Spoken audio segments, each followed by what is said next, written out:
Hello दोस्तों, हमारे channel अमृत coaching centre में आप सभी का स्वागत है।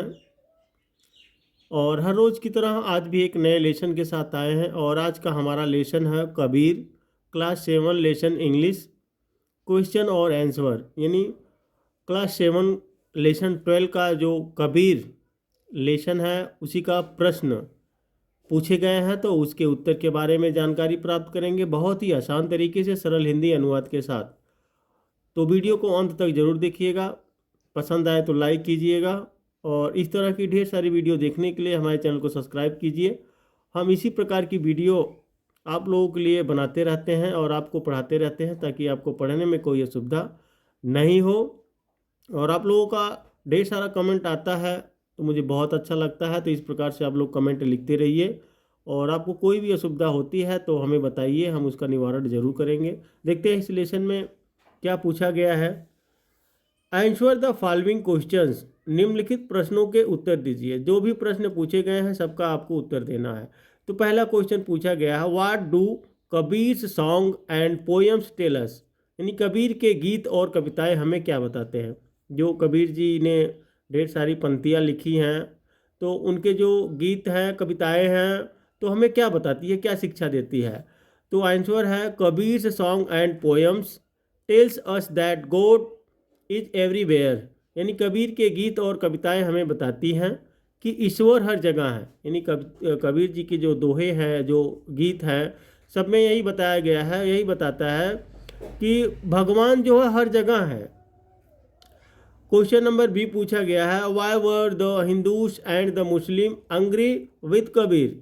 हिंदू और मुसलमान कबीर से क्यों नाराज थे। यानी ये भी प्रश्न पूछा गया था कि भाई हिंदू और मुसलमान कबीर जी से क्यों नाराज थे, क्या कारण था। आंसर है, both the Hindus and the Muslims were angry with Kabir. Hindu और मुसलमान दोनों कबीर से नाराज थे, because he said that he was the child of Allah and Ram. क्योंकि उन्होंने कहा था कि वह अल्लाह और राम की संतान है। यानी दोनों लोग की संतान बता रहे थे, इसीलिए दोनों पक्ष में जो हिंदू और मुसलमानों में उनको जो है उनके लिए गुस्सा पैदा हुआ था। सभी लोग उनसे क्रोधित थे। वे बता रहे थे कि भाई हम हिंदू और मुसलमान यानी अल्लाह और राम के ही संतान, दोनों लोग के संतान हैं। क्वेश्चन नंबर सी पूछा गया है, what happened when the king's soldiers put Kabir in a hut and set it on fire. क्या हुआ जब राजा के सिपाहियों ने कबीर को एक झोपड़ी में डालकर आग लगा दी थी। यानी उस समय की बात पूछी जा रही है। यदि आप लोग लेसन अभी तक नहीं पढ़े हैं तो लेसन में जाकर देख लीजिए, लेसन को पढ़ लीजिए, आपको मिल जाएगा। लर्निंग इंग्लिश क्लास 7 में आपको यह वीडियो मिल जाएगी, और हमारे चैनल अमृत कोचिंग सेंटर पर भी सर्च करेंगे तो वहाँ पे भी मिल जाएगा। तो उसमें बताया गया है कि जब झोपड़ी में आग लगा दी थी तो क्या हुआ था। तो आंसर है, when the king's soldier put Kabir in a hut and set in the fire. जब राजा के सिपाहियों ने कबीर को एक झोपड़ी में डालकर आग लगा दी, द हट burn down but Kabir was safe. तो झोपड़ी तो जल गई लेकिन कबीर सुरक्षित रहे। लेकिन उस समय जब कबीर जी को झोपड़ी में डालकर आग लगाए थे तो झोपड़ी तो जल गई, लेकिन कबीर जी जो है बच गए थे, वह सुरक्षित थे। क्वेश्चन नंबर डी पूछा गया है, whose voice did the Hindus and the Muslims hear from the sky. हिंदुओं और मुसलमानों ने आकाश से किसकी आवाज़ सुनी। यानी जब उनकी मृत्यु हो गई थी तो फिर भी दोनों लोग जो है आपस में लड़ाई कर रहे थे, तो वहाँ पे एक आवाज़ आती है। आंसर है, the Hindus and the Muslim heard the Kabir's voice saying. Kabir की बाणी को हिंदुओं और मुसलमानों ने सुना। Take the sheet off my body, मेरे शरीर से चादर हटाओ। यानी जब कबीर जी की मृत्यु हो गई थी तो उसी समय दोनों लोग को, हिंदू और मुसलमानों को, यह एक आवाज़ आकाशवाणी होती है। तो उस आकाशवाणी में यही लिखा था, मतलब आकाशवाणी में यही सुने थे, मेरे शरीर से चादर हटाओ। तो क्वेश्चन है, what did the people find when they took the cover of Kabir's dead body. जब लोगों ने कबीर के शव से पर्दा हटाया तो उन्हें क्या मिला। यानी जब चादर को हटाते हैं तो दोनों लोग को क्या मिलता है। तो आंसर है, the people found some flowers when they took the cover of Kabir's dead body. जब लोगों ने कबीर के शव से पर्दा हटाया तो उन्हें कुछ फूल मिले। जब पर्दा हटाते हैं यानी कवर जो चादर रहता है उसे ढके रहते हैं तो उसको हटाते हैं तो उन्हें कुछ फूल मिलते हैं। अब आगे है वर्ड पावर यानी शब्द शक्ति। इसमें कहा गया है कि add E R to the given words and use them in meaningful sentences. आप लोगों को दिए गए शब्दों में ई आर जोड़े और उनका प्रयोग करके सार्थक वाक्य बनाए। तो यहाँ पे देखिए बैंक है तो ई आर जोड़कर हो गया बैंकर। रिफॉर्म है तो इसमें ई आर जोड़ के हो गया रिफॉर्मर। तो थिंक हो गया तो इसमें हो गया थिंकर। प्ले हो गया तो प्लेयर। टीच हो गया तो टीचर। पब्लिश हो गया तो पब्लिशर। तो इस तरीके से आप लोगों को इसमें जोड़कर ये बनाना है। उसके बाद क्या करना है, ये सेंटेंस बनाना है मीनिंगफुल। ये चीज़ हो गया।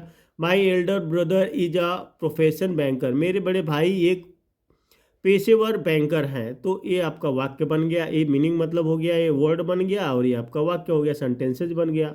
बाबा आत्मे was a famous social reformer. Baba आत्मे आमटे एक प्रसिद्ध समाज सुधारक थे। यानी Baba Amte was a famous solar reformer. Baba Amte एक प्रसिद्ध समाज सुधारक थे।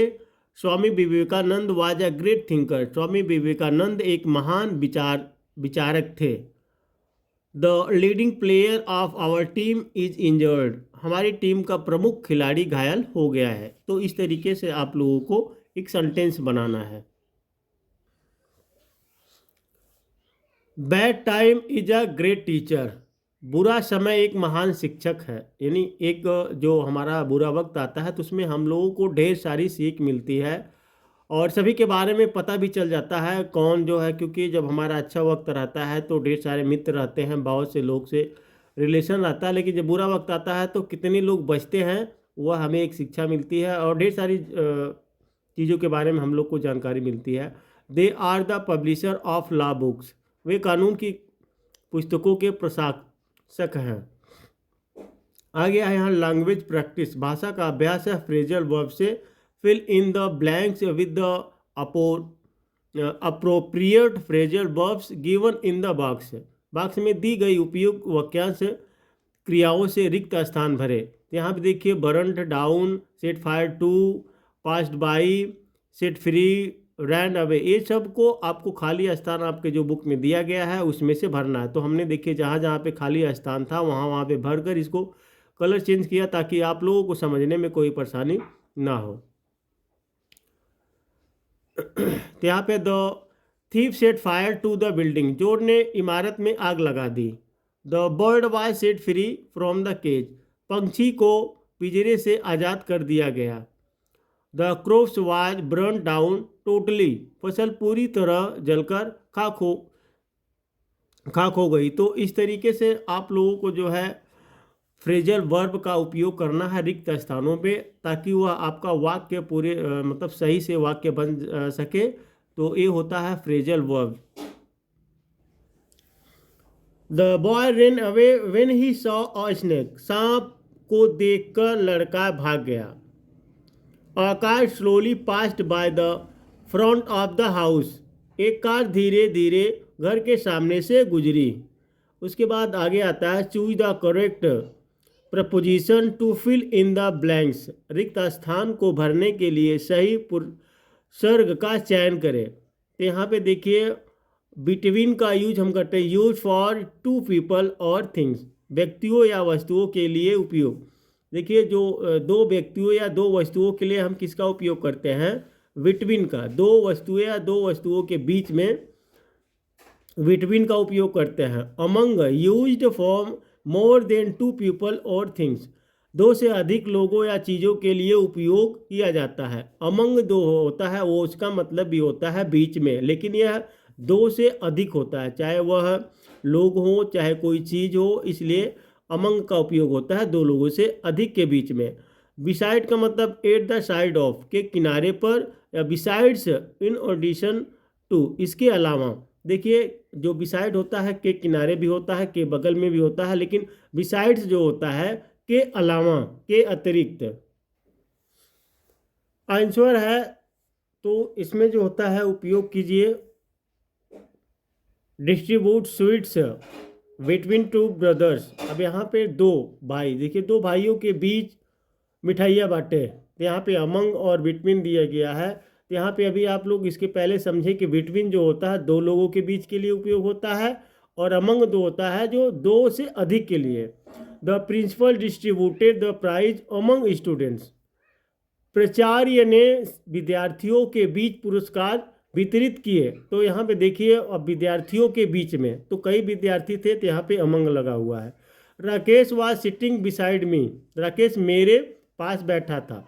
अब देखिए, इसका बिसाइड का मतलब होता है के अतिरिक्त, के अलावा। अब यहाँ पे होता है किनारे या के बगल में, तो दोनों में से एक को आपको लिखना है, तो यहाँ पे हमने लिख दिया है।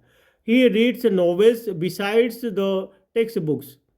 ही मतलब वहाँ पे है वह पाठ्य पुस्तकों के अलावा उपन्यास भी पढ़ता है। यहाँ पे बिसाइड्स का मतलब होता है के अतिरिक्त या के अलावा। तो यहाँ बिसाइड और बिसाइड दोनों दिया गया है, तो यहाँ पे आपको ए वाला भरना है। देखिए यहाँ पे हम भरे हैं। तो इस तरीके से आप लोगों को आराम से सोचकर समझकर भरना चाहिए। इससे हमें ढेर सारी जानकारी प्राप्त होती है। लेसन से ज़्यादा महत्वपूर्ण तो होता है जो क्वेश्चन और आंसर, क्योंकि इसमें ढेर सारी बातें सिखाई जाती है, और आपको आने वाले समय में जो होता है धीरे धीरे प्रैक्टिकल हो जाएगा। प्रैक्टिस करेंगे तो आने वाले समय में आप खुद से कोई लेसन पढ़ते हैं तो उसका प्रश्न और उत्तर आप बना सकते हैं, आसानी से सोच कर लिख सकते हैं। तो उम्मीद करते हैं इस लेसन का प्रश्न और उत्तर आप लोगों को बहुत ही आसान तरीके से समझ में आया होगा।